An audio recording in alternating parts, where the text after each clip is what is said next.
Just by clicking on this video, you have proved that you want to improve yourself and you are better than 90% of the students जो भी exam में prepare करने वाले हैं। Guys, जो techniques जिनके बारे में आज इस वीडियो में बात होगी वो 10% कैंडिडेट्स के द्वारा यूज की जाती है, जो कि एग्जाम को थोड़ी सी पढ़ाई के बाद भी इफेक्टिवली क्लियर कर लेते हैं। और 90% स्टूडेंट्स हार्डवर्क ज्यादा करते हैं, एफर्ट ज्यादा लगाते हैं, टाइम ज्यादा इन्वेस्ट करते हैं, फिर भी वो कंस्ट्रक्टिव तरीके से एग्जाम कभी भी क्लियर नहीं कर पाते। तो आज इन टेक्निक्स को समझना जरूरी है और खुद को अप्लाई करना जरूरी है। इन टेक्निक्स को बताने के बाद भी 90% स्टूडेंट्स तो अप्लाई ही नहीं करने वाले। I just want to attract your attention on the thing. इस वीडियो में मैं अपनी क्रेडिबिलिटी साबित करने के लिए अपने बारे में तो नहीं बताने वाला, क्योंकि that is already in the social media, you can check that, but I can assure you there will be no promotion। किसी भी तरह के बैच को ज्वाइन करने के लिए मैं नहीं बोलूंगा। there will be no ad on this video और कोई भी फालतू का ज्ञान नहीं झाड़ा जाएगा। सिर्फ पढ़ाई की बात करेंगे और सिर्फ आपके काम की बातें होंगी। The credibility of sources is more important। इस वीडियो को प्रिपेयर करने के लिए मैंने 2 different books को यूज किया था and these are my favorite books। One was written by David Goleman and book का नाम है Focus, and second one was written by Peter Brown and book का नाम है Make It Stick। इन्होंने लगभग 22 साल मेमोरी की साइंस की फील्ड में काम किया है। मैंने एक्सटेंसिवली यूज की हैं directions and lectures given by doctor Shivin. Doctor Shivin एक IRS ऑफिसर है जो कि अपने YouTube चैनल के ऊपर मेमोरी साइंसेस के बारे में एंड मेंटल हेल्थ के बारे में बात करते रहते हैं। वेल, स्टार्ट करने से पहले मैं आपका एक छोटा सा टेस्ट लेना चाहता हूं। आप लोगों ने पॉलिटी तो जरूर पढ़ी होगी, क्योंकि मैक्सिमम लोगों का वो फेवरेट सब्जेक्ट होता है। अगर मैं आपसे पूछूं कि आर्टिकल 1 क्या है, 4 क्या है, 12 क्या है, 13 क्या है, 14 क्या है और 17 क्या है, तो अगर आपको थोड़ा सा भी आइडिया है पॉलिटी का, तो एक क्रोनोलॉजी में तो शायद आप लोगों ने रिकॉल कर लिया होगा कि आर्टिकल 1 है जी, वो नेम ऑफ स्टेट के बारे में बताता है। आर्टिकल 4 जो है वो बोलता है कि जब भी आर्टिकल 2 और 3 को यूज करके कोई नया स्टेट बनेगा तो 1 और 4 शेड्यूल के अंदर कोई स्पेशल अमेंडमेंट करके चेंज लेके आने की जरूरत नहीं है। आर्टिकल 12 बोलता है डेफिनेशन ऑफ स्टेट के बारे में और आर्टिकल 13 बोलता है डेफिनेशन ऑफ लॉ के बारे में। आर्टिकल 14 बोलता है इक्वालिटी बिफोर लॉ और इक्वल प्रोटेक्शन ऑफ लॉ के बारे में। आर्टिकल 17 बात करता है जी अनटचेबिलिटी के बारे में। तो शायद ये आपको याद नहीं आएगा। क्यों? क्योंकि एग्जाम के अंदर कभी भी कोई भी चीज है ना, क्रोनोलॉजी में तो पूछी ही नहीं जाती। आर्टिकल 21 के बारे में मैंने पूछा तो शायद आपको याद आए। अचानक से मैंने आर्टिकल 44 पूछ लिया तो भी शायद याद आए या ना आए। लेकिन मैंने फिर भी अगर आपसे ये पूछ लिया कि भाई लिबर्टी जो हमारे कॉन्स्टिट्यूशन में है, कितने तरह की लिबर्टी हमारे कॉन्स्टिट्यूशन में है, तो शायद आपको याद आ जाएगा 5 तरह की लिबर्टी है। अगर मैं पूछूं कौन कौन सी लिबर्टी है, तो शायद आपको याद कभी भी नहीं आएगा। फिर अगर मैं पूछूं आर्टिकल 15 में जो डिस्क्रिमिनेशन को रोकने के बारे में बोला गया है, राइट अगेंस्ट डिस्क्रिमिनेशन, उसके क्राइटेरिया क्या क्या है, तो कभी भी आपको ये 5 क्राइटेरिया याद ही नहीं आएंगे। क्योंकि भाई हम लोगों ने है ना शफल्ड इंफॉर्मेशन वाले तरीके से चीजों को रिकॉल करने की कोशिश की है, और यहीं से प्रूव हो जाता है कि हमें सीक्वेंस तो याद है लेकिन हमें शफल्ड इंफॉर्मेशन का प्रोसेस याद नहीं है। हम लोग उसको कंस्ट्रक्टिव तरीके से रिकॉल नहीं कर पाते। There was a famous quote from the book Make It Stick। अब इस बुक को तो पीटर ब्राउन ने लिखा है। बहुत सुंदर कोट है। The best learning strategy is not intuitive। कि भाई इंट्यूटिव नहीं होती जो बेस्ट लर्निंग स्ट्रेटेजी होती है। हम लोग ये तो सीखते हैं कोई टॉपिक क्या है, कोई टॉपिक कैसा है, बट हम कभी भी ये नहीं सीखते हम लोगों को पढ़ना कैसे है, हम सीखना कैसे, ये कभी भी नहीं सीखते। और हमें ये लगता है कि जो भी हम पढ़ रहे हैं और जैसे भी हम पढ़ रहे हैं ना, that is good and great, हम लोगों को वैसा ही करना चाहिए। There is a difference between familiarity and fluency. हम सभी के सभी स्टूडेंट्स है ना पुअर जजेस होते हैं जब हम लोग कोई चीज सीख रहे हो। क्यों? बस हमारा दिमाग तो है ना बस उस चीज को सीखने में ही है। हमें लगता है कि करत करत अभ्यास के जड़मती सुजान हो जाएगा, बट अगर अभ्यास कितना ही कर लो और उसको रिकॉल नहीं करोगे, दिमाग के अंदर न्यूरॉन्स नहीं फॉर्म होंगे, तो जड़मती जड़मती ही रह जाएगा। कितनी ही मास प्रैक्टिस कर लो तब भी दिमाग के अंदर कचरा कचरा ही रह जाएगा। हमें लगता है कि भाई हाँ हमारी मास्टरी हो गई है, बट हमारे टाइम ही वेस्ट होता है। हमें बस लगता है कि हाँ हमें आ गया है, बट रियलिटी में कुछ नहीं आता। फैमिलियरिटी जो है वो हमें पागल बनाती है फ्लुएंसी बनके। कई बार है ना आप लोगों को टॉपिक याद नहीं आता। टॉपिक अगर आपके सामने होता है ना, उसके अंदर क्या लिखा है वो याद नहीं आता, बट ये याद होता है कि उस पेज पे लिखा हुआ है, भाई उतने नंबर पे लिखा हुआ है, पहले टॉपिक के बाद दूसरा टॉपिक है, ऐसे करके याद आ जाता है। अच्छा याद करो, जब लास्ट टाइम आप तो अपने दोस्त के घर पे जाते रहते हो ना, लास्ट टाइम भी गए होगे कि उनके घर के सोफा का कलर क्या है, या इसको भी छोड़ो, आप अपने कजन के घर गए, उनके घर के गेट का कलर क्या है, बता दो। आप में से मैक्सिमम लोगों को नहीं पता। तो यानी कि बार बार कहीं चीज कोई काम करने से है ना भाई, चीजें याद नहीं आती, बस एक फेमिलियरिटी बनती है, हमें लगता है कि याद आई। टेम्परेरी लर्निंग में और रियल नॉलेज में ना बहुत ज्यादा डिफरेंस होता है। टेम्परेरी लर्निंग जो है दैट इज गधा चाल, माइंडलेस एफर्ट करने से कोई आपको रिजल्ट नहीं मिलने वाला, और इस पैसिव पढ़ाई से तो आपका बस टाइम ही वेस्ट होगा, नथिंग एल्स। जो रियल लर्निंग है it is all about active recall and retrieval. Retrieval कैसे कि जो इंफॉर्मेशन आपने पढ़ी है अगर एग्जाम के अंदर वो नहीं काम आई तो फिर किस काम की भाई इंफॉर्मेशन, इससे अच्छा तो किताब ही बंद कर दो। जब आप कोई भी चीज पढ़ते हो और पढ़ने के बाद जब रिवाइज करने जाते हो, एक बार अपनी बुक को क्लोज करो, क्लोज करने के बाद में दिमाग के ऊपर जोर डालो और याद करने की कोशिश करो कि मैंने पढ़ा क्या था। एंड बिलीव मी 99% केसेस में ऐसा होगा कि आपको है ना अराउंड 50% टॉपिक ही याद आ पाएगा, 50% तो याद ही नहीं आएगा। और जो अभी आपने पढ़ा है, जो चीज अभी याद नहीं आ रही, वो फ्यूचर में कैसे याद आएगी रियल एग्जाम में, जरा सोच के देखना, वो तो नहीं आएगी उस टाइम पे याद। अगर मैं चलो एक चीज पूछता हूं, इसको भी छोड़ो, इससे पहले वाली जो स्लाइड थी उसका टाइटल क्या था, सोच के देखो। अभी देखी थी ना स्लाइड, बता दो। 80% स्टूडेंट का तो पता ही नहीं होगा कि भाई टाइटल क्या था। और चलो मैं ही बता देता हूँ, फैमिलियरिटी वर्सेस फ्लुएंसी था। इतनी खराब मेमोरी होती है हमारी, कोई भी चीज याद करते वक्त आपको पता ही नहीं है, हमें पता ही नहीं है, मुझे पता ही नहीं है ये चीज। यूएसए में है ना एक रिसर्च हुई, वहां पे बेसबॉल का एक प्रैक्टिस सेशन चल रहा था और वहां पे एक रिसर्च करी गई, और ये बेसिकली ये रिसर्च का है ना जो रेफरेंस है वो मेक इट स्टिक के अंदर गिवन है। आप लोग पढ़ सकते हैं, अगर टाइम मिले ना तो एक लाइफ में एक बार बुक को जरूर पढ़ना, बहुत सुंदर किताब है। तो उन्होंने जैसे क्रिकेट में स्विंग बॉल होती है ना, तो बेसबॉल में है ना कर्व बॉल होती है, where the person throw the ball and वो हवा में थोड़ी सी अपनी डायरेक्शन चेंज कर लेती है। किसकी वजह से? बर्नौलीज थ्योरम की वजह से। कभी बाद में बताऊंगा कैसे होता है, ठीक है। अभी इन्होंने क्या किया, पहले ग्रुप और दूसरे ग्रुप के अंदर कुछ लोगों को डिवाइड किया, दो डिफरेंट ग्रुप बनाए। पहले ग्रुप में पहली 15 बॉल उन्होंने बहुत फास्ट डाली एक प्लेयर के सामने, दूसरे 15 बॉल उन्होंने थोड़ी सी स्लो डाल दी, और तीसरी 15 बॉल उन्होंने कर्व डायरेक्शन वाली डाली। तो इन सब लोगों को यह लगा कि हाँ भाई हमें बहुत कुछ आ गया, ठीक है हम लोग रेडी हैं अभी मेन गेम के लिए। फिर एक ग्रुप 2 था, ग्रुप 2 में इन्होंने कुछ गेंद बहुत फास्ट डाली, कुछ गेंद बहुत स्लो डाली, और कुछ गेंद बहुत ही कर्व वाली डाली, स्विंगर बॉल्स डाली। और उसमें प्लेयर्स को पता ही नहीं था कि भाई किस तरह की बॉल कब आने वाली है। यहाँ पे तो पहले गिवन था भाई फास्ट बॉल पहले आएंगी, स्लो उसके बाद आएंगे, और कर्व सबसे लास्ट में था वो सेट। बट यहाँ पे तो क्या है, मिक्स्ड सेट आ रहा था। अब क्या हुआ, तो डिजायर्ड हार्डनेस भी रखी, डिजायर्ड तरीके से उसको हार्ड भी रखा, और इस इंटरमिक्सिंग जो थी स्लो और फास्ट की वजह से जब रियल मैच हुआ तो इस ग्रुप 2 ने ग्रुप 1 से ज्यादा अच्छा परफॉर्म किया। रीजन क्या है, क्योंकि इन्होंने क्या किया, रैंडम तरीके से खुद की प्रिपरेशन करी थी, और इनके दिमाग में यह था कि भाई इस टाइम पे किसी भी तरह की बॉल आ सकती है, किसी भी तरह का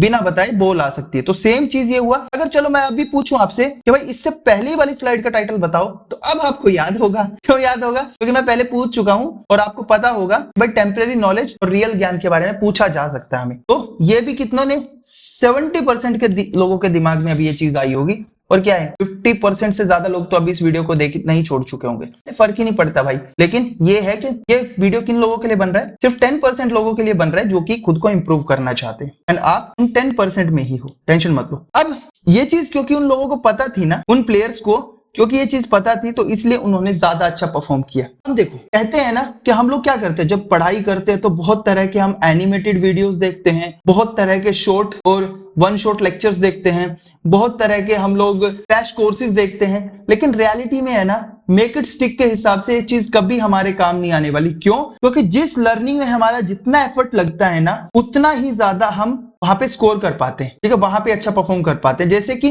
कभी याद करना, जिस लेक्चर को देख के है ना, चाहे आपने वो नोट्स यूज किए हो या ना किए हो, लेकिन लेक्चर को देखते देखते अगर आपने लिख के नोट्स बनाए है ना, तो आपको वो टॉपिक ज्यादा समझ में आया होगा किसी दूसरे टॉपिक से। और जो टॉपिक्स आपने सिर्फ समझने की कोशिश की है ना, वहां पे कभी भी आप अच्छा नहीं कर पाए। तो ज्यादा जोर लगना चाहिए कि जो हमने पढ़ा है उसको रिमेंबर करने में, क्योंकि उसी से ही तो हमारी मेमोरी बेटर होगी। अगर हम लोग इजी लर्निंग की तरफ भागेंगे तो हमारी मेमोरी और ज्यादा खराब हो जाएगी। लेट के पढ़ने से, इजी तरीके से पढ़ने से, क्रैश कोर्सेज के पीछे भागने से, डेप्थ में ना पढ़ने से तो हमारी मेमोरी ही खराब होती है। क्यों? क्योंकि हमारे दिमाग को क्या मिल रहा है, लेजर मिल रहा है, और एक टाइम के बाद है ना ये लेजर हमें हार्डवर्क करने ही नहीं देता। अब आपके दिमाग में ये भी आ रहा होगा, देखो अगर बार बार ये सीक्वेंशियल रिपीटेशन हम लोग करते हैं ना, तो इससे क्या होता है, हमारा ब्रेन एक ही तरह से ट्रेन होता है और रियल एग्जाम में ये आपकी कोई हेल्प नहीं कर पाता। इसीलिए हम लोगों को अपने दिमाग को क्या करना है, थोड़ा सा डिफरेंट तरीके से ट्रेन करने की जरूरत है, क्योंकि आप सीक्वेंशियल रिपीटेशन कर रहे हो, पेपर में तो सीक्वेंस नहीं आएगा, तो इसलिए वहां पे आपसे रैंडम इंफॉर्मेशन पूछी जाती है, और पेपर में तो क्योंकि रैंडम इंफॉर्मेशन आती है इसलिए आप लोग उसको ढंग से रिकॉल भी नहीं कर पाते।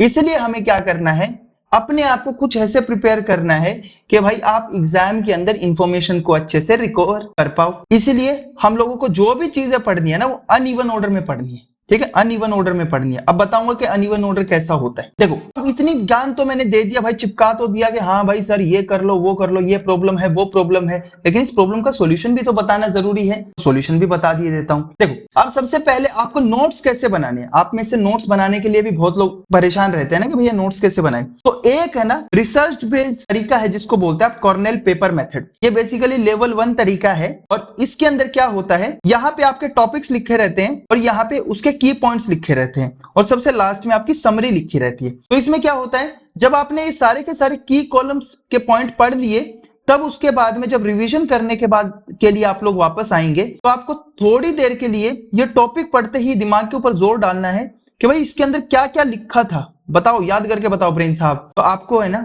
पता चल जाएगा। जैसे कि सब्लिमेशन आपने पूरा डेप्थ में पढ़ा, और सब्लिमेशन आपने पढ़ने के बाद में क्या किया, अगली बार जब रिवीजन के लिए आए तो इसको देखना ही नहीं है, थोड़ी देर के लिए सब्लिमेशन का जोर लगाओगे, क्या होता है भाई उसके अंदर, कैसे होता है सब्लिमेशन में, क्या होता है, नेप्थलीन बोल से सब्लिमेशन कैसे रिलेटेड है। तो अगर आप जोर लगाओगे ना तो आपको 70% चीजें याद आ जाएंगी, और 30% चीजें ही आपको दोबारा रिवाइज करने की जरूरत है। नहीं तो आप घूमते रह जाओगे, रिवाइज करते रह जाओगे, कोई इंफॉर्मेशन काम नहीं आएगी। इसलिए, और ये नोट्स जो है ना, ये फ्री ऑफ कॉस्ट है, ये टेलीग्राम ग्रुप के ऊपर मैंने अपलोड कर रखे हैं रिवीजन पर्पस के लिए। तो इसको कॉर्नेल पेपर के मेथड से ही मैंने बनाया था, इसलिए मेरे हर बार है ना जीएस में 50% से ज्यादा मेरा स्कोर आता था, और इसी टेक्निक को यूज करके मैंने 24 डिफरेंट एग्जाम्स को क्वालिफाई कर लिया। ठीक है, आता है रेंडमाइज रिकॉल। रेंडमाइज रिकॉल में क्या होता है कि भाई देखो, आपने एक टॉपिक पढ़ लिया, पॉलिटी का पढ़ लिया।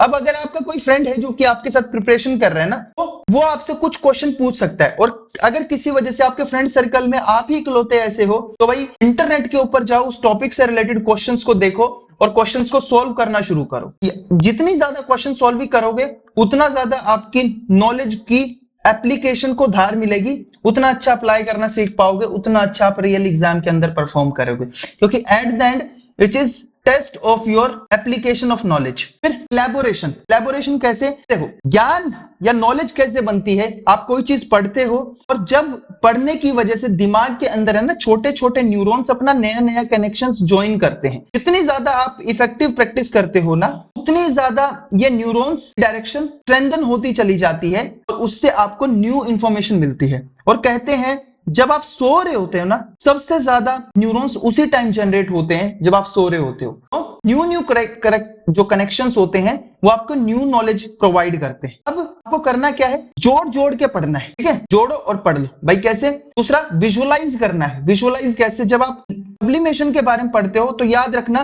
कि कपड़ों के अंदर जो नेप्थलीन की बॉल्स होते हैं ना, या फिर टॉयलेट के अंदर जो नेप्थलीन की बॉल्स होती है, एक बार दिमाग में वो फ्लैश होना चाहिए। दूसरा, अगर आपने कभी डिफ्यूजन के बारे में पढ़ा तो आपके मन में अगरबत्ती का ख्याल आना चाहिए। क्यों? क्योंकि अगरबत्ती क्या है, डिफ्यूज हो रही है, धुआं डिफ्यूज हो रहा है। तो ये भी याद रखना है आपको। और तीसरा, अगर आप कोई नया टॉपिक पढ़ते हो ना, तो ऐसा प्रिटेंड करो कि यार खुद को पढ़ा रहे हो। ठीक है, बच्चों की तरह समझाना शुरू करो, खुद को पढ़ाना शुरू करो। बिलीव मी, वो पढ़ने पढ़ाने के तरीके में है ना, आप लोग ज्यादा अच्छे से चीजों को एग्जाम में रिकॉल कर पाओगे। अब आपके मन में तो ये आएगा कि भैया इतना ज्यादा ज्ञान तो दे दिया, अब इसको याद करने में तो टाइम लग जाएगा। भाई टेंशन मत लो, इसका सॉल्यूशन बता रहा हूं आपको। है ना, सबसे पहले कुछ चीजें नहीं करनी, जैसे कि फिजूल की हाईलाइटिंग नहीं करनी। आपने लक्ष्मीकांत खोली, 1200 से ज्यादा पेजों की किताब है वो, और आपने तो उसमें से 800 से ज्यादा पेज तो आपने रंग ही दिए। किसी फायदे की है बात? नहीं है। फिजूल में हाईलाइटिंग नहीं करनी। हाईलाइटिंग कर सकते हो लेकिन फिजूल में नहीं करनी ना। दूसरा, फिजूल में प्रैक्टिस नहीं करनी। वाहियात प्रैक्टिसिंग से क्या होगा, पहले कचरा कर रहे थे तो बाद में कचरा स्क्वायर हो जाएगा, कचरे की क्वालिटी बढ़ जाएगी, ज्यादा कचरा इकट्ठा हो जाएगा। आपको क्या करना है, क्वालिटी थोड़ी सी एनहेंस करनी है। दूसरा, तीसरी बार बार ना नोट्स नहीं बनाने। एक नोट बनाए, फिर इसको और छोटा कर दिया, 5 पेज से 1 पेज में ले आए, 1 पेज से आपको आधे पेज में ले आए, क्या फायदा होगा? कुछ नहीं भाई, नोट्स ऐसे बने बने पड़े रह जाते हैं। ठीक है, हर नोट, क्योंकि एट द एंड जो आपको एग्जाम में मार्क्स मिलने वाले हैं वो तो आपकी पेपर की परफॉर्मेंस के बेस पे मिलेंगे, ना कि आपने नोट्स कितने सुंदर बनाए हैं। ठीक है, नोट्स चाहे थोड़े से दिखने में कचरे भी हो सकते हैं, लेकिन पेपर में अगर ज्ञान अप्लाई कर दिया तो काम हो जाएगा। करना क्या है, सबसे पहले तो रिकॉल करना एक्टिवली। कोई भी टॉपिक पढ़ते हो, आपने पढ़ा, आंख बंद करो, उस टॉपिक के पॉइंट पे आते ही, हेडिंग पे आते ही आंख बंद करो, सोचो कि भाई इसके अंदर लिखा क्या हुआ था, मैंने क्या इसके अंदर लिखवाया था। ठीक है, अगर लिखा हुआ याद आ गया ना तो बिलीव मी आधा काम तो वैसे ही हो जाएगा। दूसरी चीज, जैसे कि इंटरकनेक्ट करके पढ़ना है। कोई भी चीज है ना, कोई भी टॉपिक्स इकट्ठे करके नहीं पढ़ने, जितने इंटरकनेक्ट करके पढ़ोगे ना उतना ज्यादा अच्छा होगा। जैसे कि दो दो तीन तीन सब्जेक्ट को पैरेलली पढ़ना है, एक एक दो दो सब्जेक्ट को पैरेलली पढ़ना, फायदा होगा उससे।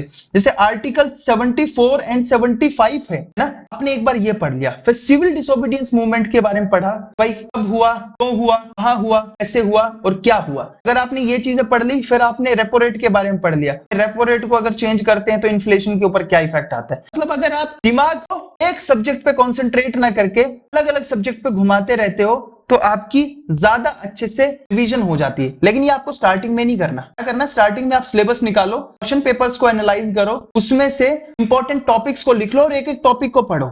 ठीक है, सिक्वेंशियल ऑर्डर में ना पढ़ के एक एक टॉपिक को जब आप लोग उसको पढ़ोगे ना रिवीजन के टाइम पे, तो आपको ज्यादा अच्छे से चीजें हेल्प करेंगी। अंत में तो बस मैं यही बोलूंगा भाई, active recall is the key. Active recall को ही रिपीट करो और जब इंटरलिंक करके पढ़ोगे ना तभी आपकी ग्रोथ पॉसिबल है।